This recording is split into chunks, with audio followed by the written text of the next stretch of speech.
Sa mga balita, patuloy ang pagsisikap ng pamahalaan sa ibayo pang pagiging epektibo ng serbisyo publiko. Sa ilalim ng rationalization program, pagkakalooban ng dagdag benepisyo at pondo ang mga ahensya ng gobyerno para sa kanilang mga pangunahing programa. Narito ang ulak ni Rocky Ignacio. Magtatapos ang rationalization program ng pamahalaan sa taong 2013. Inilunsad ang rationalization program para gawing epektibo ang paghahatid serbisyo ng gobyerno sa bisa ng Executive Order 366 of 2005. Nakabatay ang programa sa transparency at accountability sa serbisyo publiko. Sa ilalim ni Pangulong Aquino, inatasan ito ang DBM na i-upgrade ang tatanggaping incentives at benepisyo na maapektuhan ng programa. Sa bisa ng Executive Order 77, pinahinto ang pag-amyenda sa ilang provisyon ng Executive Order 637 kung saan i-compute ang pinakahuling salary sa halipang kita na tinanggap simula June 30, 2007. May option ng mga apektado na mag-avail ng retirement o ilipat ng departamento.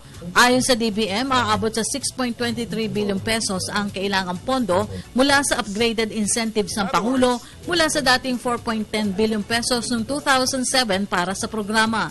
Ilan sa mga pangunahing batayan ng rationalization program ang makabagong teknolohiya na nagdudulot ng hindi na angkop na uri ng serbisyo dahil sa modernong panahon, duplication, redundant at obsolete functions at ang pagbabago sa sistema ng tungkulin para maiwasan ang budget deficit o paggastos ng sobra mula sa kinikita ng pamahalaan. Umiiral ang rationalization program sa lahat ng tanggapan ng attached agencies ng executive branch pati na rin ng government-owned and controlled corporations.